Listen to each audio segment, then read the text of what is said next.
Join me at 7 p.m, Mondays to Thursdays on Farage, here on GB News. We will have open, rational debate. We've got to work out how Britain moves forward from this. Join us here on GB News, the People's Channel. Britain is watching. When the news happens, it happens here. And really important breaking news. Breaking news this morning. On TV, radio and online, the news starts here on Britain's newsroom. All the biggest stories and the answers that you need from across the UK and beyond. Join Britain's newsroom from 9:30 on GB News. The People's Channel, Britain's news channel. Join me, Patrick Christie's Monday to Friday, 3 till 6. We tackle the day's news agenda like you've never seen before. It's high tempo, high octane, the most controversial topics and the best guests. You will not be able to take your eyes and ears off it. I'm not afraid to ask the questions that you really want answered. 3 till 6 p.m, Monday to Friday on GB News, the People's Channel, Britain's news channel. People in Britain, they love free speech, but they also love fair play. I don't care if I'm speaking somebody from a trade union, from the Labour Party, somebody from the SNP. And I think the viewers like to see that actually we can challenge one another, but in a positive way. We think we ask the questions that people want to ask, and often we ask the questions that we wanted to ask in Parliament but never got the chance to ask. So join us every Saturday, 10 a.m. till noon on GB News, Britain's news channel. It's all about family, being in people's living rooms, all the interaction and getting to know who our viewers and listeners are. When I was young, my dad used to say, "Nana, stop arguing." I wanted an outlet that would enable me to give my opinion. People are going through a really hard time right now, and I know that you don't feel like you're being listened to by the establishment. I came to GB News because it's the People's Channel, and I want the audience to have their say on the events of the day. We're dynamic. We do something different. Democracy shows that the wisdom of the nation is in its people. I get to travel to find out what the story is from a personal perspective. The British people aren't fools. We know when we're not being told the full story. We've got to work out how Britain moves forward from this. It's the best country in the world. The establishment had their chance. Now we're here to represent your views. Britain's watching. Britain's watching. Britain's watching. We're proud to be GB News, the People's Channel, Britain's news channel.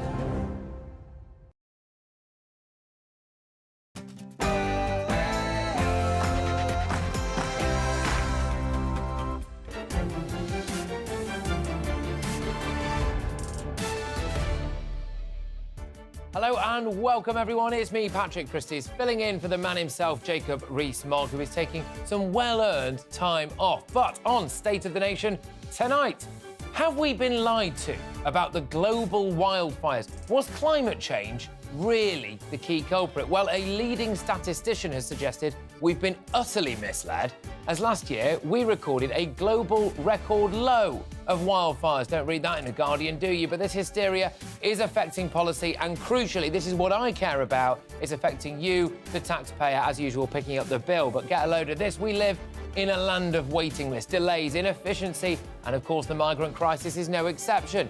The Bibby Stockholm barge is facing further delays owing to fire safety concerns. They're bogus if you ask me, but as it can only house 500 people, and that's only if the Home Office ever gets around to implementing it, surely this whole fiasco is just a distraction from a much bigger issue. And it's a law and order flip-flop that would make Gandhi proud. Yesterday's Times front page read, shoplifters face prison under crime crackdown. Great, we all thought, fantastic, this is brilliant, we're getting tough.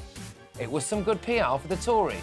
But the Telegraph's front page today reads, first-time criminals to avoid court. Well, what is it? Make your mind up. If we want to fix broken Britain and not end up like San Francisco, surely it's time to crack down on criminals, whether it's their first or their 31st offence. And, yes, as the chef embroiled in an absolutely insane diversity scandal for the crime of having white men as his staff, issues a grovelling North Korean-style admission of guilt, I will be asking if we are hurtling towards an employment system ruled now by gender and racial quotas rather than meritocracy. Mark my words, there will be a time in this country when we have racial quotas in the workplace. State of the Nation starts now.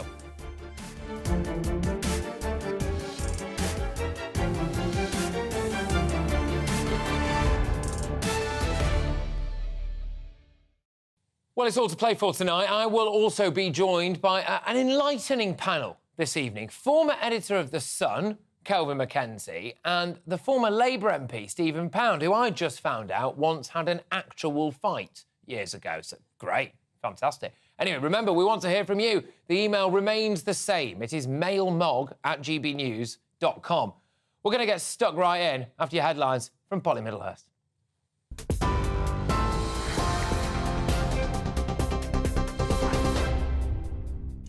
Patrick, thank you. Good evening to you. Well, our top story tonight, the Fire Brigades Union has labelled the Bibby Stockholm migrant barge a potential death trap and requested an urgent meeting with the Home Secretary about overcrowding and fire exit concerns.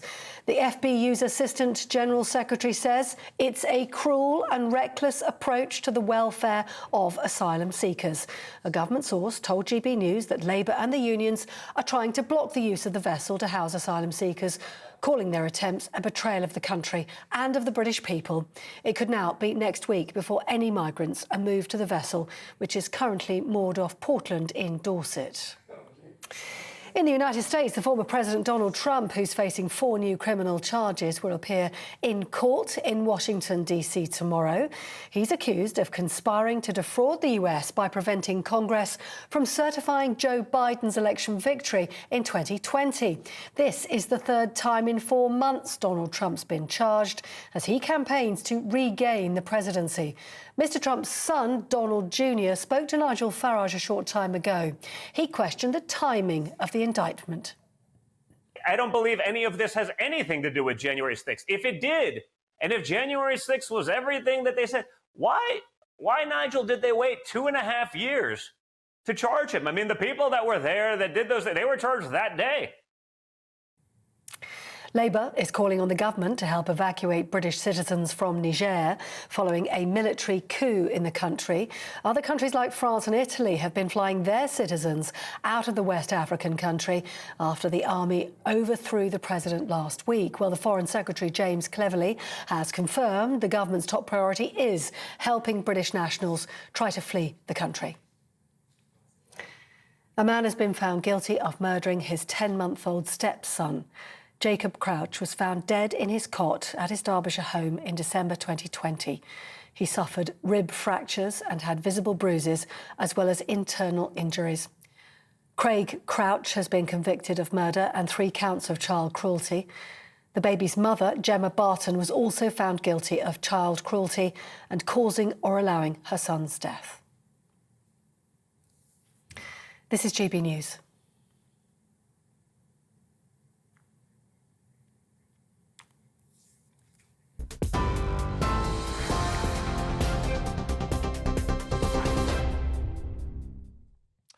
Have we been lied to about the wildfires that we saw unfolding across the continent in recent weeks? I was out there myself in Greece as it was all unfolding, hence a bit of a tan.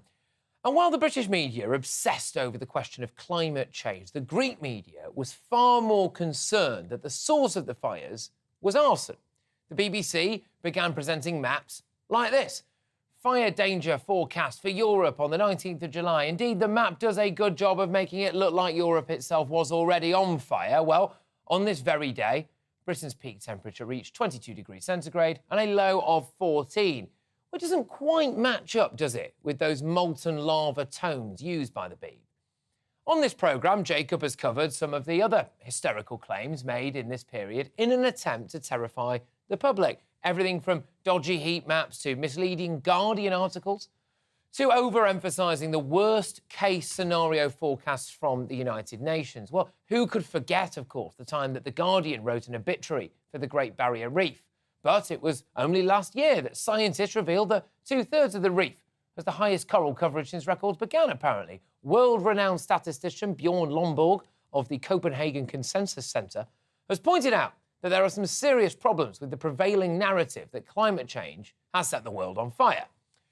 Here are some points that you won't find reported much in the media that seems to be consumed by climate hysteria. So Al Gore might call them inconvenient truths. Now, since the early 2000s, when 3% of the world's land caught on fire, the area burned annually has been in decline. This is according to the Royal Society. In 2022, the world hit a new record low of 2.2% total burned area.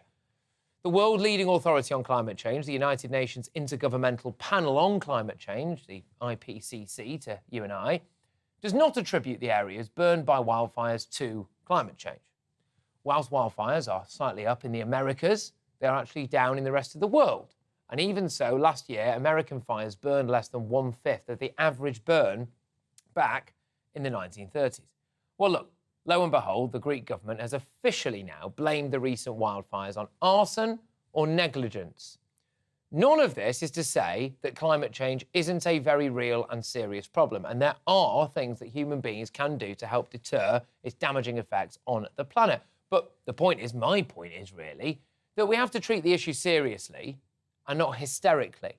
Being hysterical and propagandistic will do more harm than good to the cause of environmentalism, because the public will find out that they are sometimes being lied to. Just look at the actions of Just Stop Oil. Polling shows that the public are clearly not on their side, and some members of the public have demonstrated their discontent with the group quite forcefully.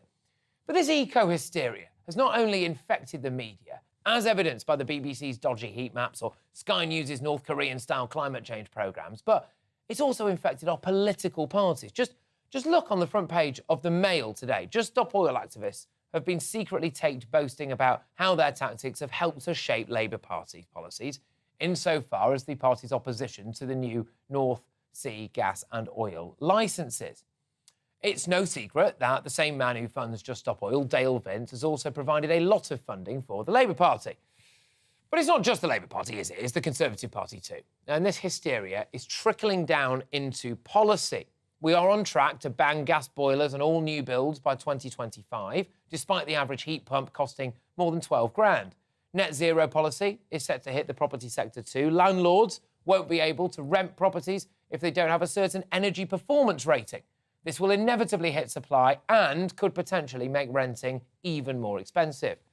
The ULEZ expansion is set to hit the poorest in society when it is implemented at the end of the month. It's clear that the worst off can't afford to upgrade their cars that will be hit by charges. And of course, we have the disastrous upcoming ban on all new petrol and diesel cars by 2030.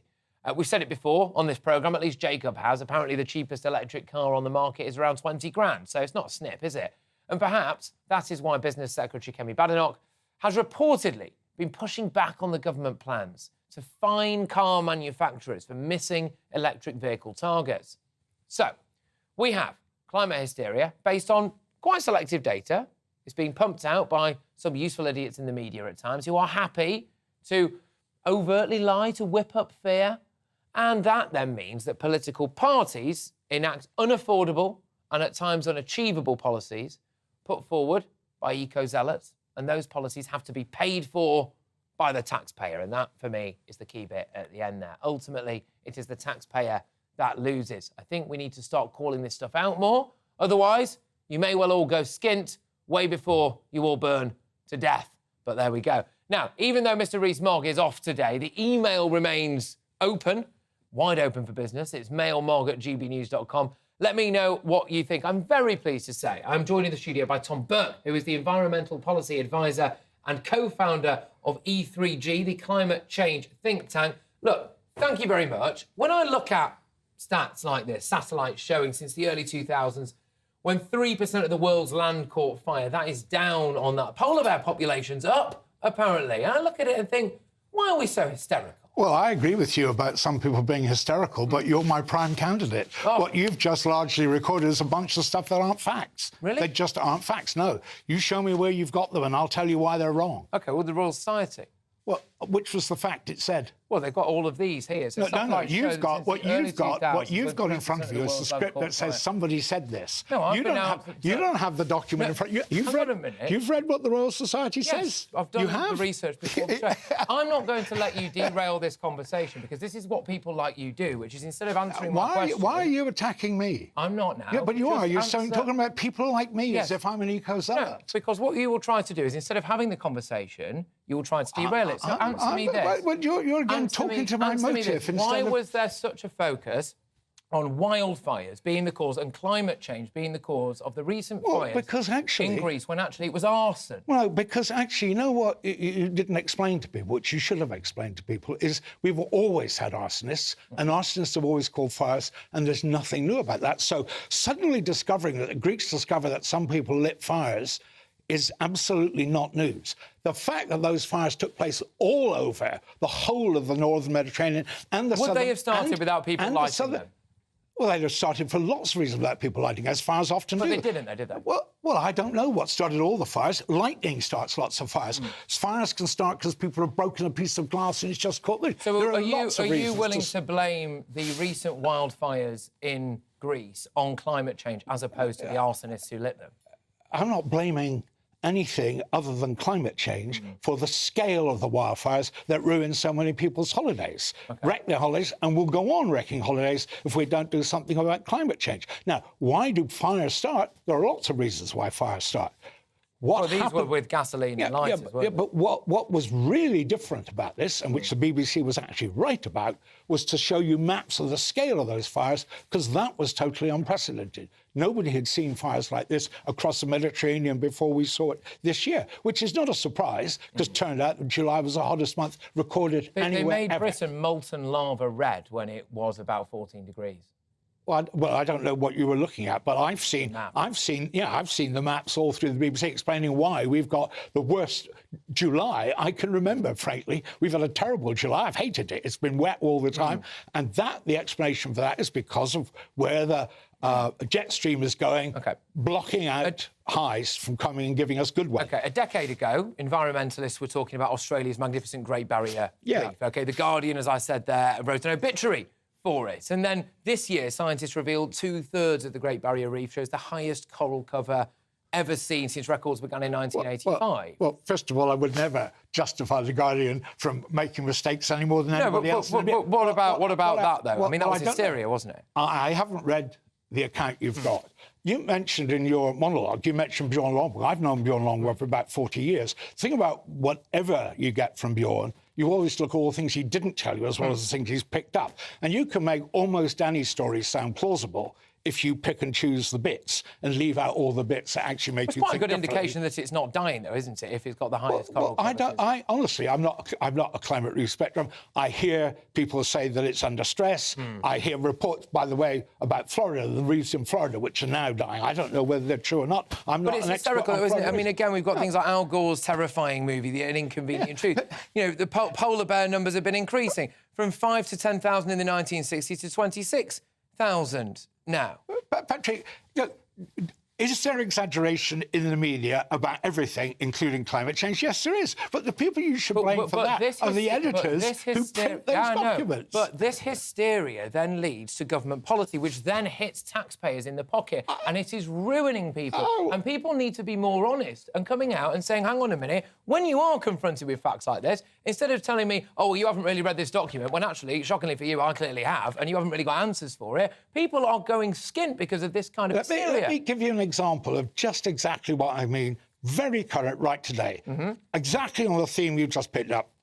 Philip Hammond, former Chancellor of the Exchequer, telling you that it's going to cost us £1 trillion and that's going to be awful and terrible for people's bills to deal with climate change. He doesn't tell you that, by the way, in spending that £1 trillion, we'll save more than £1 trillion in the money we'd have to spend on buying fossil fuels and all the rest. He doesn't tell you that because it doesn't suit his story. So you want to be careful that you've got all the facts and not just the ones that suit the case. In the 1920s, about 500,000 people were killed by weather disasters annually. That's in the 1920s. Whereas in the last decade, the death toll averaged just over 18,000. We are not dying as a result of climate change. Well, I didn't say we were. But loads of people are. Well, Wait, hang on a minute. No, I will not have this. Because this is why people listen to Just Stop Oil. This is why people accept things like criminal damage on the street. This is why people accept things like you're going to have to get a heat pump. You're going to have to sell your car. You're going to go skin. Because we think we're going to die. We're told we're going to die. Well, I have to tell you, are dying. I have a much more confidence in the public of this country than you seem to have. And the only reason... It's not about the public. The only reason people are hearing what's being said is because editors print it. Well, if editors didn't print it, you wouldn't hear policy. it. What happens all too often is editors print government policy and also opposition policy. the Labour Party policy, and it's because they are listening to climate alarmists, I would argue. Well, right now, everybody, Climate Change Committee, Institute of Economic Affairs, the International Energy Authority, are telling us we're not doing what we need to do on climate change. So if they are making climate policy, they're not doing a very good job of it. All right, look, thank you very much. I have actually thoroughly enjoyed it. It's been a good way to start the show, and for what it's worth as well, we were getting on all right before the camera started rolling, so there we are. Thank you very, very much. Tremendous to have you on the show. Tom Burke there, of course, the Environmental Policy Advisor and co-founder of the E3G, the climate change think tank. Now, remember, we want to hear from you, mailmog@gbnews.com. Coming up, as new plans are revealed for the police to deal with first-time offenders, is there such a thing as a free lunch after all? What you get for breakfast is something that, if we do our jobs right, you will wake up to news that you didn't know the night before. It's a conversation. It's not just me and Eamon. We want to get to know you, and we want you to get to know us. From 6, it's Breakfast with Eamon and Isabel. Monday to Thursdays on GB News, Britain's news channel. Westminster is going around in ever-decreasing circles, followed by the media. Britain is broken.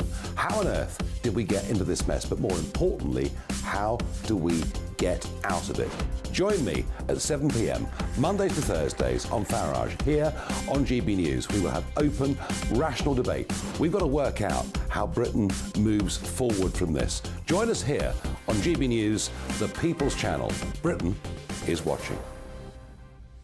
When the news happens, it happens here. And really important breaking news. Breaking news this morning. On TV, radio and online, the news starts here on Britain's newsroom. All the biggest stories and the answers that you need from across the UK and beyond. Join Britain's newsroom from 9:30 on GB News. The People's Channel, Britain's news channel.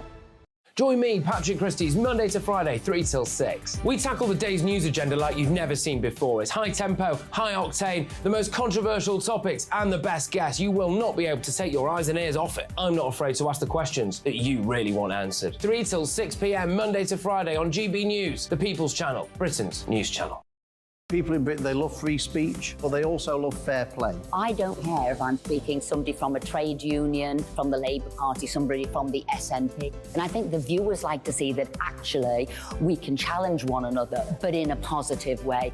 We think we ask the questions that people want to ask, and often we ask the questions that we wanted to ask in Parliament but never got the chance to ask. So join us every Saturday, 10 a.m. till noon on GB News, Britain's news channel. It's all about family, being in people's living rooms, all the interaction and getting to know who our viewers and listeners are. When I was young, my dad used to say, Nana, stop arguing. I wanted an outlet that would enable me to give my opinion. People are going through a really hard time right now, and I know that you don't feel like you're being listened to by the establishment. I came to GB News because it's the People's Channel, and I want the audience to have their say on the events of the day. We're dynamic. We do something different. Democracy shows that the wisdom of the nation is in its people. I get to travel to find out what the story is from a personal perspective. The British people aren't fools. We know when we're not being told the full story. We've got to work out how Britain moves forward from this. It's the best country in the world. The establishment had their chance. Now we're here to represent your views. Britain's watching. Britain's watching. Britain's watching. We're proud to be GB News, The People's Channel, Britain's news channel.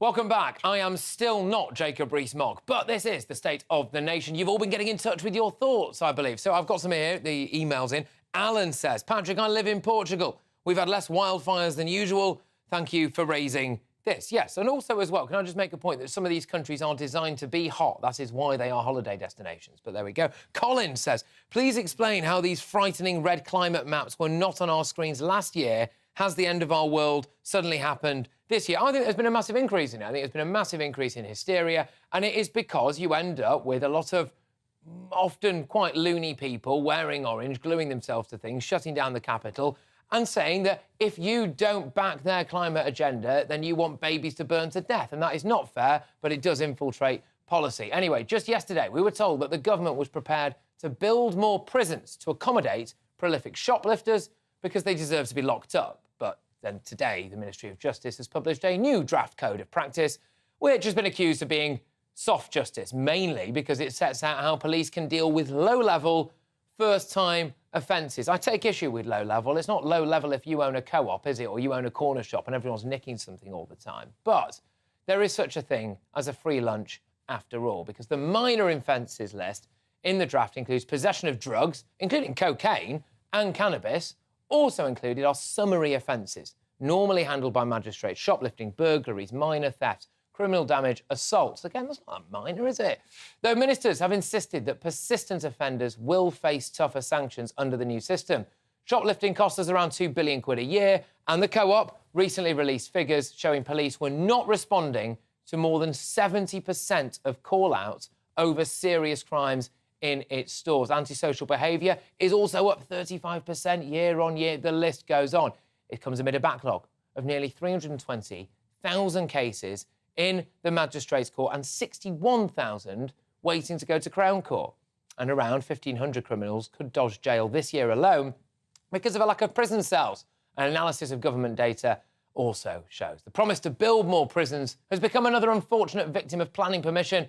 It isn't happening. So is the new code of practice for the police just the outcome of supply falling? I am joined now by Rees Rosser, criminal defence barrister, along with my panel, of course, the former editor of The Sun, Kelvin Mackenzie, and the former Labour MP as well, Stephen Pound. Look, both of you, thank you very much. All of you, in fact, thank you very much. I will start with you, Rees, if that's OK. A lot of people think this is soft justice. If you nick something from a shop whilst carrying a bag of cocaine, you should probably go to jail. I think what you've got to be careful with is that this isn't necessarily a wholesale change to the approach as to cautions being issued. It's actually, on the face of it, a recategorisation, but concerningly, what it's likely to do is simply to overcomplicate what we already have. Although the government are keen to brand this as we're moving from 5 cautions, in fact, down to 2, what we're actually doing is creating a community-based caution where these cautions aren't going to be simple cautions, a rap on the wrists. It's going to be cautions alongside other elements such as unpaid work. OK, Kelvin, do you think that some of these people, who many people might regard as persistent scumbags, should be allowed back out on the streets? I don't. There are 2 aspects to this. First of all, I feel very sorry for the employees of supermarkets who feel threatened by these people. Taken into account, they're not very highly paid people. They have to follow around under the terms of the way that the companies insisted. They have to follow these people around saying, can I help you? Knowing full well that they're stealing. It's completely wrong. One of the issues we face in our country is there's a whole series of low-level crime which is not being dealt with in a harsh way. What happens to those low-level crime people when they get away with it? They become higher-level crime. I'm afraid we have to do one thing. We have to build more prisons. And if we have a criminalised society, then let's deal with it. Because if we have any other problem in our society, whether it's drugs or alcoholism, we deal with that. Why don't we deal with criminals in the right way? These people are professionals. You get any ordinary shop worker to come in here and talk about their life, and they would tell you it's part of what they have to do.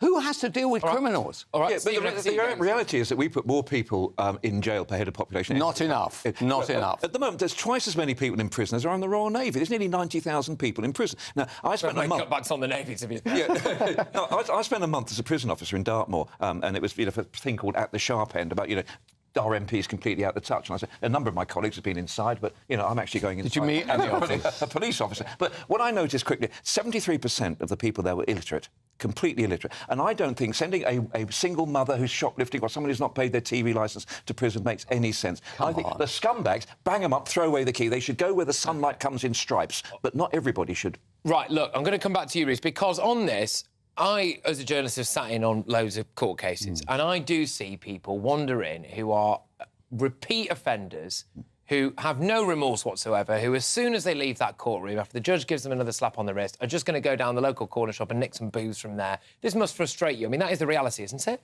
It's not the wholesale reality. Of course, there's always going to be examples of that. And I think, to come back on what Kelvin was saying, what you've got to do, to an extent, is look at what the statistics are.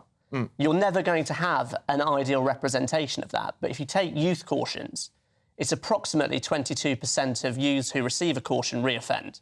And that's lower than for adults who receive a conviction, which is about 24 to 25%.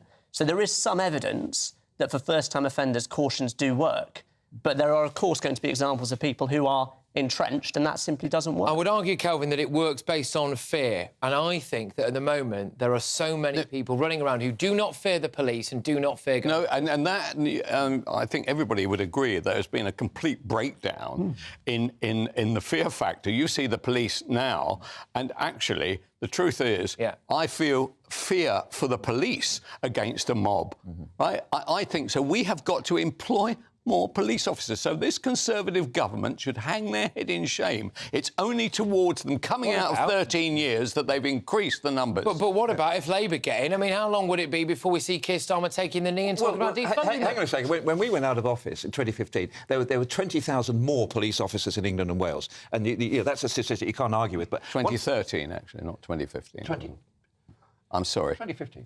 No, it's interesting because we're talking about assaults, actually, and I do believe that you two have got... We might need a caution here in a bit. Yeah, we've got a barrister on hand. So I could be the judge. Not sure who I'll be representing. No. Yeah, but isn't it interesting? I mean, it wasn't all that long ago that police officers used to actually travel off-duty in uniform, just to take the duty band off their arm. And you'd be on the bus. I mean, yesterday there's a horrendous case where a lad was nearly strangled on a bus by two kids. If there had been nobody else on the bus did anything about it. I used to like the idea of the police actually being like the rest of us, like civilians in uniform, and they'd travel on the bus, they'd travel on the tube. I'm not saying that they should be working 24/7, but at least there's a presence. But what terrifies me more than anything else is this so-called steaming. When you get 7, 8, 9 people, they just steam into a shop, particularly in the electrical shop, or vapes, and they will just clear the shelves. Now, that's an invasion. It's like a home invasion, and that is outrageous. But that's the point. This doesn't stop that. Surely the current setup that we've got at the moment gives those people a slap on the wrist. No, is the answer.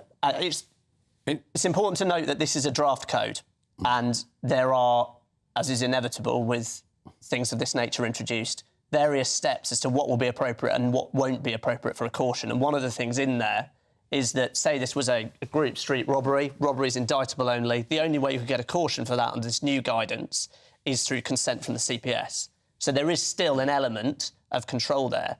The difficulty that we have is even if we had more police officers, our courts are at breaking point and simply can't accommodate it. It's the other thing, isn't it? And just very, very quickly, we've got a matter of seconds. I'll just refer to your insider knowledge on this, as it were.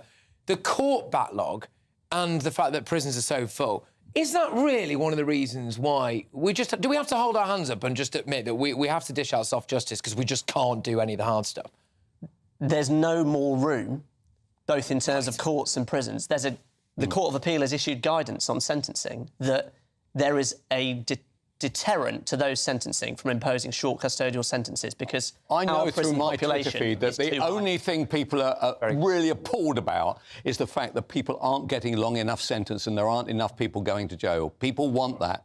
All right, well, I'll return to this wonderful panel very, very shortly. Good stuff, that, though. Thank you very, very much. Right, I've got loads more coming your way, of course, between now and the end of the hour. Thank you very, very much for Rees, Kelvin and Stephen. Coming up, the Bibby Stockholm barge is likely to be hit with further delays. Look, I'm getting sick and tired of this. I'm not even talking about the fact that the migrants aren't going to be allowed on that thing today. I'm talking about maybe the reasons behind it, because the Fire Brigade Union declares that the asylum barge is a death trap.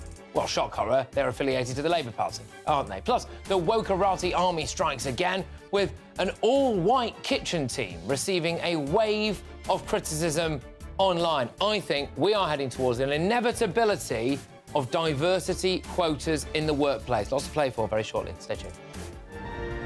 Looks like things are heating up. Boxed boilers, proud sponsors of weather on GB News.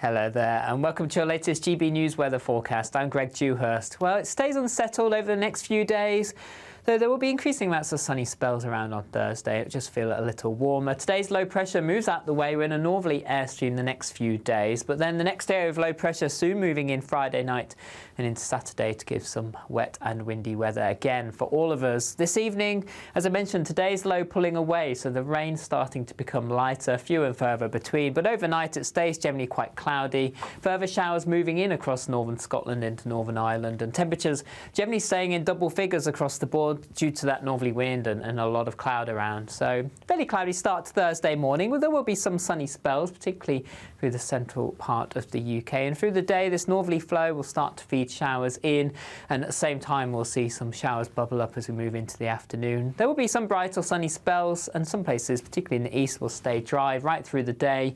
And as a result, it will just feel a little warmer, temperatures up to around 23 degrees towards the southeast, a little bit cooler around some north-facing coasts. Into Friday itself, generally again a cloudy start, though showers perhaps more focused through the day across eastern areas. A ridge of high pressure building in for a short time will mean drier weather to the west, and here some sunny spells developing.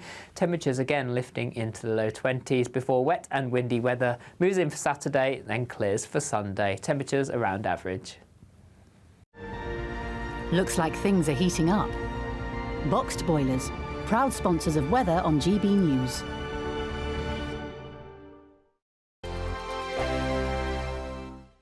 The Live Desk with me, Mark Longhurst. And me, Pip Thompson. It's here Monday to Friday on GB News. From midday, we'll bring you the news as it breaks, whenever it's happening and wherever it's happening, from across the UK and around the world. Refreshing, feisty, but with a bit of fun too. If it matters to you, we'll have it covered on TV, radio and online. Join the Live Desk on GB News, the People's Channel, Britain's news channel. So Jubes and Kerr, we tackle the issues of the day with real robust debate, both sides of the fence, battling it out with me in the middle with my forthright opinions and views. And often really interesting things happen because you start with a position and then by the end of the debate you find actually, well, I might not have thought about that one. What we need in this country is 2 new political parties. You should maybe think about doing a 2024 calendar. I'm Michelle Dewberry and I'm keeping you company right through until 7 o'clock this evening. GB News, the People's Channel, Britain's watching. Monday to Thursday, 9 p.m. till 11 p.m. Join me, Dan Wootton. I'll bring you the sharpest takes and hottest debates. Do you not believe in prisons? I don't believe in prisons. I'm completely stunned. I guarantee you there'll be no spin, no bias, no censorship. I actually was personally quite offended by it. And no reason to go to bed. So I guess they've always been quite woke. That's Dan Wootton tonight on TV, radio and online. Monday to Thursday from 9 p.m. till 11 p.m. on GB News. The People's Channel, Britain's news channel. In a world of dull and predictable radio and TV shows. Oh, hi. On Mark Dolan tonight, we've got big guests. We drill into the big stories of the day. The show adds up to a brilliant listening and viewing experience. Mark Dolan Tonight is the most entertaining current affairs show ever, and that's a fact. That's Mark Dolan Tonight, Friday, Saturday and Sunday from 9. Only on GB News, Britain's news channel.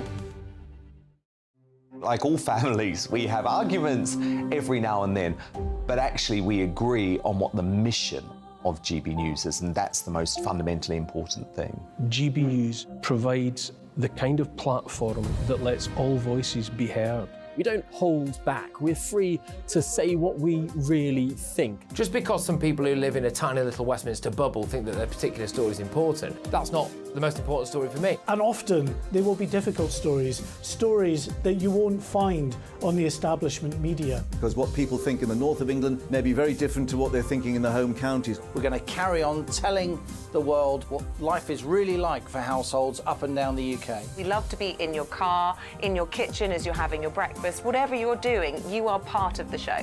If it matters to you, it matters to us. Britain's watching. Britain's watching. Britain's watching. We're proud to be GB News, the People's Channel, Britain's news channel.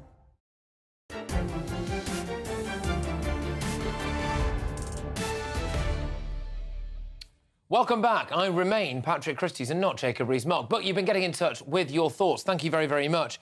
Scholar says, Burke by name, Burke by nature. This is, of course, the chap called Mr. Burke, who we had on at the start of the show. Nice fella. This bloke is a nutter. Don't allow him to get away with it. He was not a nutter. I actually thought he was a very nice chap. We just disagree when it comes to climate alarmism and hysteria. Gordon says, great show. Keep the pressure on these climate fanatics. Thank you very, very much. What have we got here? Some on the crime and shoplifting. Just one more. Patricia, great name, Patricia, says, my cousin is a shopkeeper and he's scared to go into work sometimes. The crime is serious and scary. Yeah, people think these are minor crimes. I'm sorry, but they're not minor crimes. People think it's a victimless crime as well. Oh, I've just nicked this from Tesco. What about that poor security guard who's on absolutely nothing an hour, who's tried to chase someone down the street? It says that person's got a machete. He's got a wife and kids at home, bless him, you know? But anyway, let's crack on. The Bibby Stockholm barge is likely to be hit with further delays. Get this, because the Fire Brigade Union declares the asylum barge to be a death trap. Yes, that's right, the Fire Brigade Union, whose biggest department was recently found out to be institutionally racist, by the way, the London Fire Service. They found that its new calling now is the champion of the marginalised. That's great of them. Instead of concerning themselves with the London Fire Brigade's toxic culture that was found to allow bullying and abuse, they are worried about fire risk posed by narrow corridors on what I am terming a luxury barge. Really? Well, I didn't know Lizzo was seeking asylum in Britain, but the government has insisted that the Bibby Stockholm barge would be safe and hopes to take its first asylum seekers sometime next week. But it sounds like another nail in the government's flimsy plans to take control of our borders. Even if this barge does open, it will only house 500 migrants. We all know this, don't we? It's barely scratching the surface of those 50,000 people who crossed in small boats last year. Look, as delay leads to dismay, is it time for a more robust policy to stop these small boats crossing? Still with me is my panel, the former editor of The Sun, Kelvin Mackenzie, and the former Labour MP as well, Stephen Pound. Stephen, I'll go to you on this. It is lefties like you who are getting in the way of this. We've got the Fire Brigades Union. They're affiliated with the Labour Party. I don't think they are. We've got cash-in-hand lawyers who are saying, look, I'll make up an asylum claim for you if the fee's right. What's going on? Well, no, I mean, if the government's unhappy with the law, they can change the law. It's simple as that. But look, the reality is that this idea of having a barge just off Portland, there's huge implications. I mean, Portland, incidentally, was the last place he used to execute people in the Navy on Portland, Bill. Yes. But I'm not. There's no suggestions there, mate. But look, the idea, I think it was somebody on GB News said last week, if there was a fire, surely all they have to do is to dunk it. Now, the reality is that this is right close to the... But what really gets my goat about this, Patrick, is the people that they're putting on there, if ever they just decide, oh, yes, I'm happy to pop in there, they're allowed out. They can wander around Portland. You know, and the impact of that on the infrastructure in Portland, it's insane. We all know that the real problem here, the root cause, the cancer at the heart of this whole issue is the completely sclerotic, ineffective Home Office. We've got to... There are some people in this country, and I think us three and virtually every decent person would actually say, yes, you are entitled to asylum, come into this country, stop messing about for 2 or 3 years, go out there, get a job and contribute. But I have to say, some 21-year-old man from the South Balkans who's come over here to work in a car wash for a couple of years, on your bike. We don't need them. Yeah, no, fair enough. Kelvin, your views on this, because it is looking increasingly like there is that kind of spidery lefty web behind the scenes that's stopping all of it. Oh, yes. I mean, they hate the idea. I mean, let's be honest with you. I mean, I hesitate to think what on earth that flood coming from France will look like when and if and when Labour get in. I can't imagine the smugglers saying, oh, you know thank you. Rishi Sunak did turn the boats back. I'm not necessarily saying that he should, but if he did turn the boats back and it worked, Labour wouldn't reverse it if they came in. They may not reverse it. They haven't got any policy that I've heard of which sounds like it will be stopped, that's for sure. So the bottom line is I'm in favour of the barge, right? Why? It reduces the cost. Why shouldn't we reduce the cost? I mean, it reduces by about 2/3. We need loads of barges. I don't like the hotels in our tourist high streets being taken over by people who have nothing in common. As far as I can see, nothing in common with us. But when you look at what they do in Holland, in Holland, they don't have a waiting list. You come into Schiphol, which is the main entry point for people seeking asylum from the old Dutch East Indies Empire. They actually deal with them there and then. They have warehouses, which sound horrible, but in fact, they're perfectly reasonable, civilised places. And you don't leave the environs of the airport until you've either been said, yep, in you come, or out you go. Now, why can't we do that? Look, we've got to have a full-scale investigation into some of these legal claims. We've seen recently in a sting operation... Them saying that they've solicitors saying for £10,000 in cash, I can get you a doctor's note that says you've got depression. If you make up that you've had some kind of horrific childhood trauma, get a load of this though, Kelvin. The latest one is they've suffered trauma at sea, so they couldn't go and stay on a barge. Well, was that trauma at sea caused because you decided to come across an Right, and let's be honest. So the Daily Mail did a spectacular job, and all it did was basically confirm what we actually thought was going on. And my view is, how many other lawyers are there out there right now who are acting in this way? And these people who take legal aid, right, effectively, we are turning many, many barristers into millionaires because they know that that our law does not control our borders or our ability to send people back. They're the same people who defended some Saddam soldiers after Iraq. But, I mean, I dealt with hundreds, if not thousands, of asylum cases in the 22 years I was an MP. And I've said this before on GB News. A number of times I saw this photograph of General Petraeus, who was the American commander there, with heads photoshopped onto it. People saying, oh, yes, I work with the American military. And by the time I saw the fifth of this same photograph, I took it down to the Home Office, I handed it in, and I said, look, this is a scam. I know the solicitors, I can tell you exactly where they are, I know precisely, I'll give you the address. They're giving people this picture, Photoshop, and the Home Office did... Yeah, nothing. Absolutely. No, I get what you're saying, absolutely. It's kind of favourite. So why is it the Solicitors Regulation Authority, why aren't they putting out secret shoppers into these places? And I tell you why, because the solicitors are at it themselves. It's a disgrace. I think that's exactly what I thought. When I read this, I almost felt sorry for the people that got caught in it, because I thought you could have knocked on the door of a load of solicitors up and down the country, and it probably would have been... The greatest thing that can happen to lawyers is anybody coming and saying, I'm from Sudan, help me. There's a load of legal claims that the Home Office is facing at the moment about this barge, and I'm sorry, but they are not coming from these asylum seekers directly. It's coming from solicitors. Oh, did you suffer trauma? There's no way an asylum seeker is walking into a legal office. Who's paying for their fees? Just a quick one, Stephen. If Labour came into power and they said, right, look, we can't clear this backlog. We're going to start again, an amnesty for everyone who's here now, and we start again.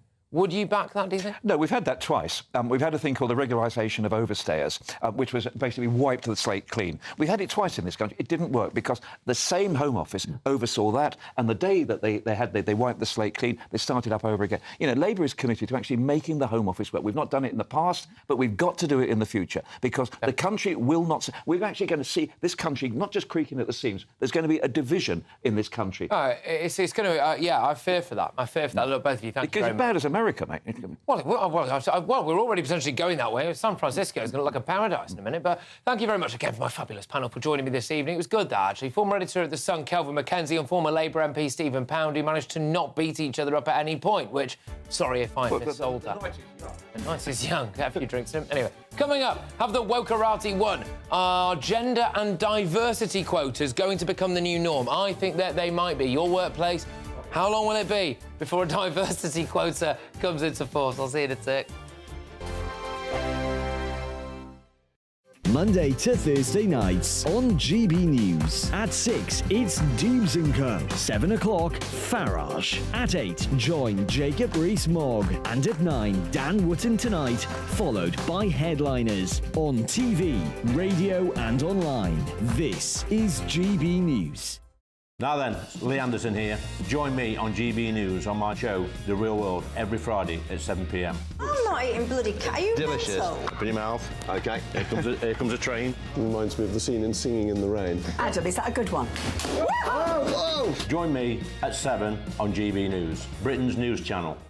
Join me, Camilla Tominey, on Sunday mornings from 9:30, taking the politicians to task and breaking out of SW1 to see how their decisions are affecting you across the UK. Bursting the Westminster bubble every Sunday morning, only on GB News, the People's Channel. Britain's watching. Join us every night on GB News at 11 p.m. for Headliners, which is 3 top comedians going through the next day's news stories, which is exactly what you need, because when the establishment has gone crazy, you need some craziness to make sense of it. So join us 11 p.m. every night on GB News, the People's Channel, Britain's news channel. I'm Andrew Doyle. Join me at 7 o'clock every Sunday night for Free Speech Nation, the show where I tackle the week's biggest stories in politics and current affairs with the help of my 2 comedian panellists and a variety of special guests. Free Speech Nation, Sunday nights from 7 on GB News, the People's Channel, Britain's news channel. Every Sunday from 11, join Michael Portillo. There'll be topical discussion, looking at the week before and the week to come. So kick back and relax at 11 a.m. on Sundays on GB News with me, Michael Portillo. GB News, the People's Channel, Britain's news channel. I joined GB News because I was sick and tired of not hearing my views being represented, not just mine, but so many people that I knew and spoke to. I just couldn't get my voice out there. I couldn't say anything, I couldn't do anything. Whatever the narrative was, I kind of had to follow it. GB News is there to provide a voice for those who have been ignored by the establishment media. We think different things, we've got a different style. GB News is here to be optimistic and positive about the future. It's real kind of dynamic and flowing, with the audience very much at the heart of it, like a big family. Here at GB News, we talk about the things that matter to you. Hearing the voices from right across our towns and cities, especially our towns. All sides of the argument represented with a heavy dose of opinion. We're on a mission here to make a difference. And the GB News family really is here for you, and whatever time of day you can watch or listen. Britain's watching. Britain's watching. We're proud to be GB News. The People's Channel. Britain's news channel.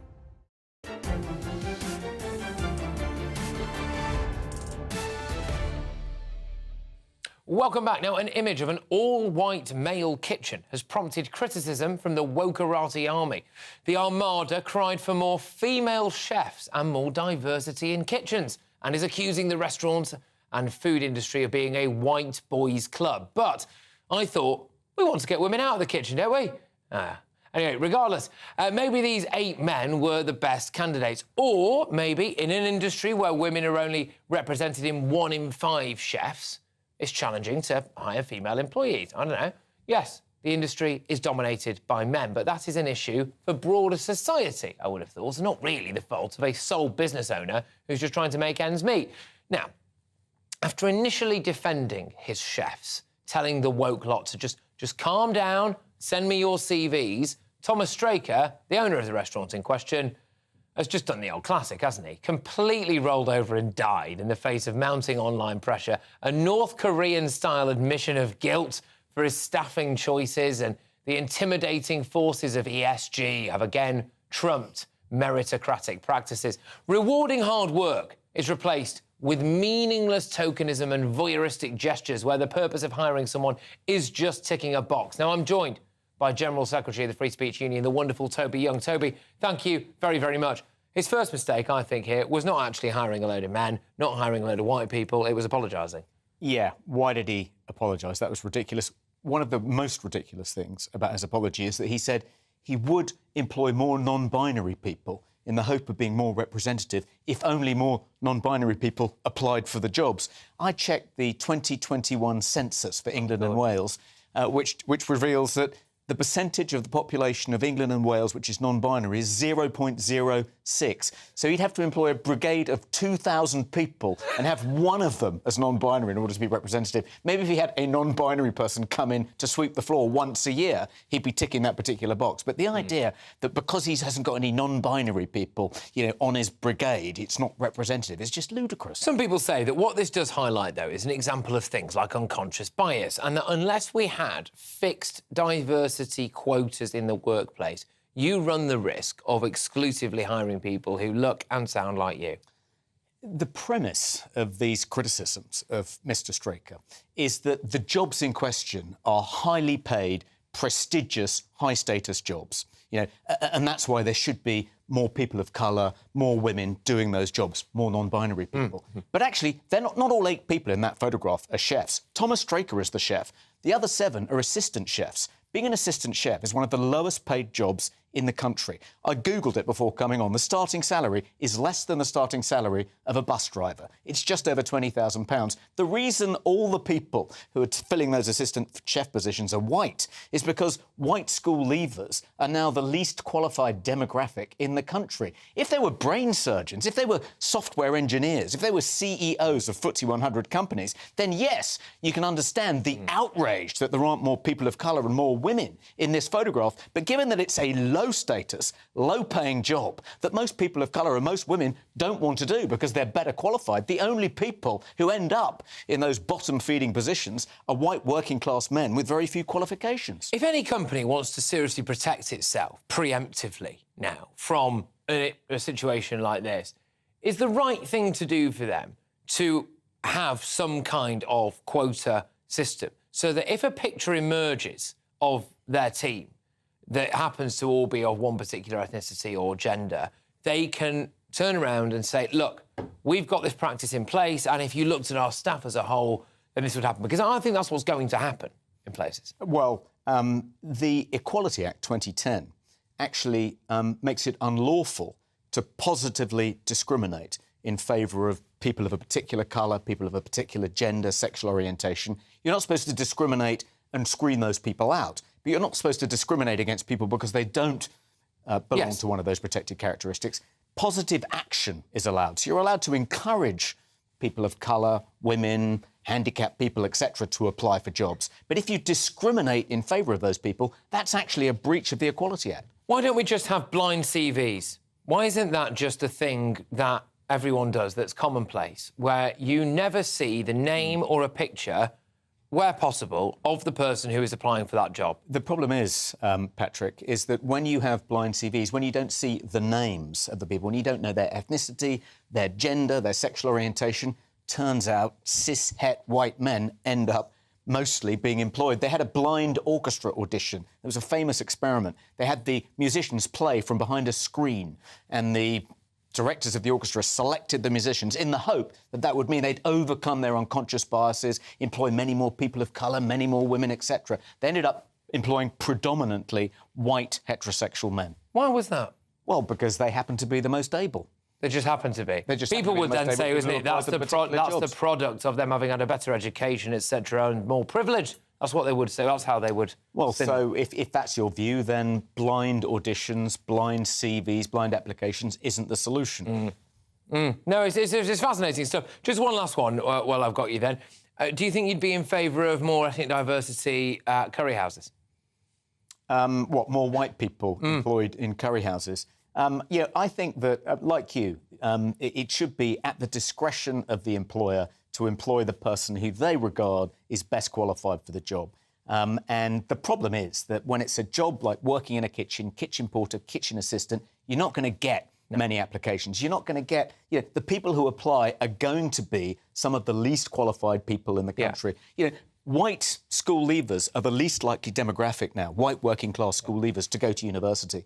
People of African-Caribbean heritage are now more likely to go to university than people of white working-class backgrounds. So it's not surprising that they end up in these dead-end, low-paying... It's fascinating the way that actually you've looked at that and very well kind of spun it around in the sense of actually it's a sign maybe of deprivation in certain white communities more than it is about any kind of racism. Absolutely. Yeah, so we've got to go. But thank you very much, Toby. Great stuff, that. Toby Young, the General Secretary of the Free Speech Union. Right, well, thank you very much for that. So that is very nearly all from me. But up next is the mighty Dan Watson. Dan, what's coming up on your show? Patrick pulling double duty today. Great stuff. I feel like I've been watching you all day. But we've got lots on the way. Lee Anderson in the house, Jim Davidson in the house, Angela Levin in the house. Plus, I'm going to be showing you these terrible comments made from employers of Monzo about folk, including the great Jacob Rees-Mogg. Yeah, indeed. I mean, it really does make you think that if you just have conservative views, then this country and some of the people in it will try to cancel you. Wonderful stuff, Dan. Thank you very much. That's all coming up later after the weather. It's been a pleasure filling in for Jacob Rees-Mogg. I am Patrick Christys. This has been State of the Nation. Remember to tune in next week as Jacob will be live from Somerset. That warm feeling inside. From Boxed Boilers. Proud sponsors of weather on GB News. Hello there, and welcome to your latest GB News weather forecast. I'm Greg Dewhurst. Well, it stays unsettled over the next few days, though there will be increasing amounts of sunny spells around on Thursday. It'll just feel a little warmer. Today's low pressure moves out the way. We're in a northerly airstream the next few days, but then the next area of low pressure soon moving in Friday night and into Saturday to give some wet and windy weather again for all of us. This evening, as I mentioned, today's low pulling away, so the rain's starting to become lighter, few and further between, but overnight it stays generally quite cloudy. Further showers moving in across northern Scotland into Northern Ireland, and temperatures generally staying in double figures across the board. due to that northerly wind and a lot of cloud around. So fairly cloudy start to Thursday morning, but there will be some sunny spells, particularly through the central part of the UK. And through the day, this northerly flow will start to feed showers in, and at the same time, we'll see some showers bubble up as we move into the afternoon. There will be some bright or sunny spells, and some places, particularly in the east, will stay dry right through the day. And as a result, it will just feel a little warmer, temperatures up to around 23 degrees towards the southeast, a little bit cooler around some north-facing coasts. Into Friday itself, generally again a cloudy start, though showers perhaps more focused through the day across eastern areas. A ridge of high pressure building in for a short time will mean drier weather to the west, and here some sunny spells developing. Temperatures again lifting into the low 20s before wet and windy weather moves in for Saturday, then clears for Sunday. Temperatures around. That warm feeling inside. From boxed boilers, proud sponsors of weather on GB News.